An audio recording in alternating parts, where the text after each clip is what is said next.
chose que vous devez comprendre. Abraham a eu une femme noire. Elle s'appelait... Avec Sarah, Abraham a eu... Avec Isaac, Abraham a eu Jacob et Ésaü. Et avec Jacob, Abraham a eu les 12 tribus. Et avec Joseph, ils sont allés en Égypte, c'est ça? Joseph avait quel âge quand il partait en Égypte? 17 ans. Joseph s'est marié où? Qui était la femme de Joseph? Une Égyptienne. Ok. Les Égyptiens étaient majoritairement quoi? Ok.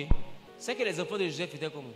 Métissés. Mais métissés, est-ce que vous savez qu'il y a des métissés qui sortent noirs, mais qui sont métis, mais le côté noir domine? Donc ça veut dire que dans la tribu d'Israël, quand Jacob vient qu'il récupère les enfants de Joseph, Ephraïm et Manassé ne sont pas...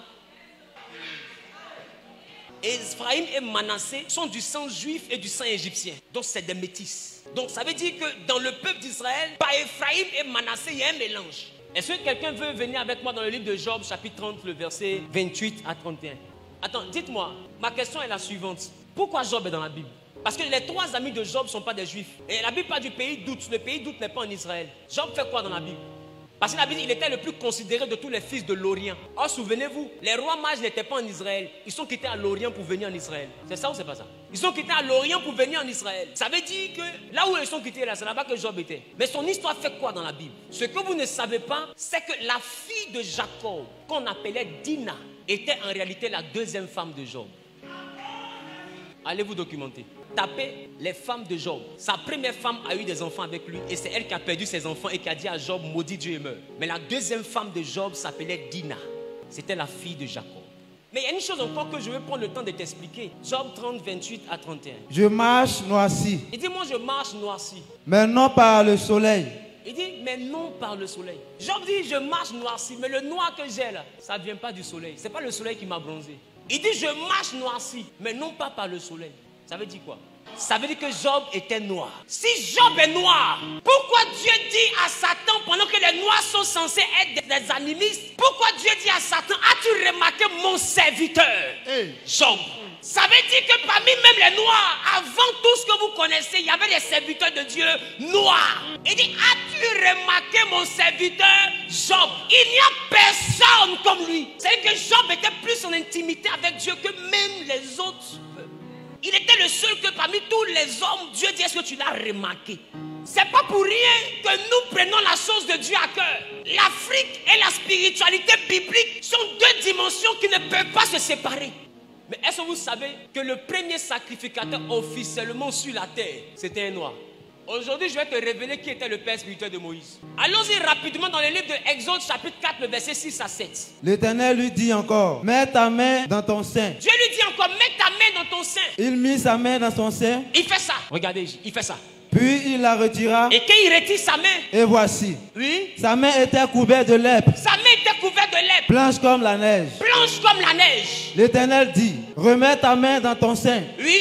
Il remit sa main dans son sein. Il remet sa main encore. Puis il la retira. Quand il enlève de son sein et voici. Voici. Elle était redevenue comme sa chair. La main est redevenue normale. Quand vous avez lu la Bible ici, beaucoup ont confondu la lèpre que Moïse a eue sur le mont Horeb à la lèpre que nous connaissons qui bouffe les doigts. Je vais te démontrer bibliquement que ce n'était pas cette lèpre. Lévitique chapitre 13, verset 12.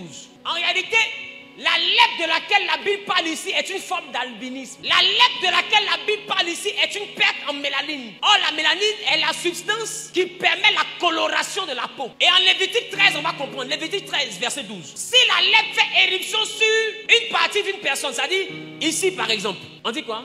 Et couvre toute la peau de celui qui a la plaie, depuis la tête jusqu'aux pieds. On dit si jamais la lèpre est apparue ici et que cette lèpre-là a grandi jusqu'à couvrir tout son corps, jusqu'à ses pieds. Partout le sacrificateur portera ses regards. Partout le sacrificateur va porter ses regards. Le sacrificateur l'examinera. Si le sacrificateur l'examine. Et quand il aura vu que la lèpre couvre tout le corps. Quand le sacrificateur va constater que la lèpre a couvert tout son corps. Il déclarera pur celui qui a la plaie. Il va le déclarer pur. C'est-à-dire que c'était une lèpre rattachée à la coloration de la peau. Elle n'était pas contagieuse. Mais une fois qu'il y a une tache sur toi, on te considère comme étant impur. Mais quand tu deviens tout blanc, poursuit. On dit, il le déclarera pur. Et comme il est entièrement devenu blanc. Comme il est entièrement devenu blanc. Il est pur. il est pur. Donc c'était une lèpre rattachée à la coloration de la peau. Donc la lèpre peut sortir ici, blanc au milieu de son front. Dès l'instant qu'on voit blanc, elle est impure. Mais si le blanc la grandit jusqu'à prendre tout son corps, elle ne devient plus noire. Elle devient totalement blanche. Donc en Israël, il y avait deux lèpres. Il y avait la lèpre pour ceux qui avaient le teint foncé et il y avait la lèpre pour ceux qui avaient le teint blanc. Pour ceux qui avaient le teint blanc, vous allez lire plus tard, c'était une lèpre où la chair sortait.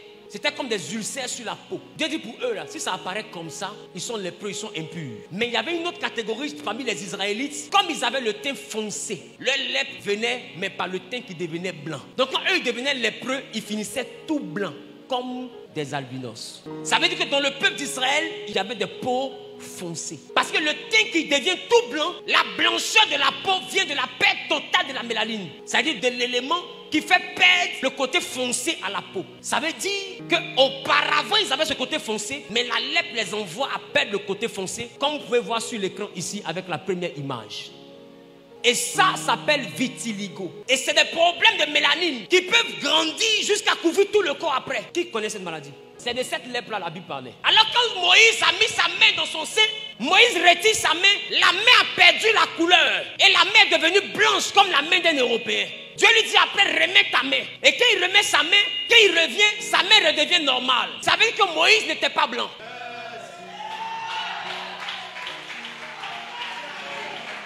Si Moïse était blanc, la main à l'intérieur n'allait pas être la lèpre blanche, mais allait être la lèpre sous forme d'ulcère. La lèpre des teints foncés les envoyait à blanchir. Donc si Moïse a blanchi, c'est que Moïse n'était pas clairsemé, mais Moïse était mélanoderne. Donc la lèpre que Dieu met sur lui a envoyé sa main à perdre la mélanine, donc a envoyé sa main à éclaircir. C'est pourquoi vous allez remarquer, regardez, elle a deux peaux. Elle a la peau d'un Africain et à côté la peau d'un Européen. Ça s'appelle vitiligo. Donc si Moïse est devenu blanc par sa main, à partir du fait de mettre sa main dans son sein et de devenir lépreux, ça veut dire que Moïse à l'origine n'était pas blanc. Job n'est pas blanc. Maintenant Moïse n'est pas blanc parce que Moïse a blanchi. Est-ce qu'un blanc peut blanchir? Mais est-ce qu'un noir peut blanchir? Donc si Moïse a blanchi, c'est que Moïse n'était pas blanc. Si sa main a blanchi, c'est que Moïse n'était pas blanc. Si Moïse n'était pas blanc, ça veut dire que l'un des plus grands prophètes de tous les temps en Israël,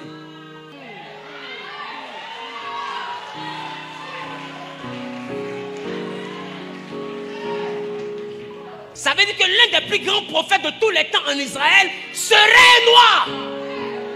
Ça veut dire que celui qui a fondu la mer était noir. Celui qui a fait pleuvoir la manne était noir. Celui qui a frappé le rocher, l'eau est sortie, était noir. Israël avait deux populations. La population sémitique qui était comme les juifs sont, et la population mélanoderne, mélangée, comme ceux que nous sommes en train de définir. Mais la chose même qui va me choquer, la population égyptienne était majoritairement noire. Si Moïse était blanc, comment est-ce qu'il a fait pour ne pas savoir qu'il est juif pendant 40 ans? Ça veut dire que Moïse était un juif, mais avec la peau des Égyptiens. C'est la raison pour laquelle il a pu grandir jusqu'à 40 ans sans savoir qu'il était juif. Et plus tard, on lui explique que le peuple qui est esclave, en réalité, c'est ton peuple. Mais il était à l'aise dans la maison de Pharaon parce qu'il avait la même couleur que les gens de la maison de Pharaon. Parce qu'un enfant qui est seul, qui est blanc, dans une famille où tout le monde est noir, il n'a pas besoin qu'on lui dise qu'il n'est pas né ici. Il n'a pas besoin. Si on a dû le dire à Moïse, c'est parce que Moïse et les Égyptiens antiques avaient la même peau. Donc Moïse était noir et Jéthro était noir. Les filles de Jéthro étaient noires. Mais quand les filles de Jéthro vont voir leur papa, elles disent à leur papa, nous avons rencontré un Égyptien au puits qui nous a défendus. Si les Égyptiens sont noirs, que les filles de Jéthro disent à leur papa, si un Égyptien on a rencontré, c'est parce qu'il avait la couleur d'un Égyptien. La chose qui me choque, c'est que dans cette affaire que j'explique, celui donc à qui Dieu a donné les 10 commandements était noir. C'est la raison pour laquelle ceux-mêmes qui lisent les 10 commandements ne peuvent pas reconnaître, parce que ce n'est pas leur livre, ce n'est pas eux on a donné.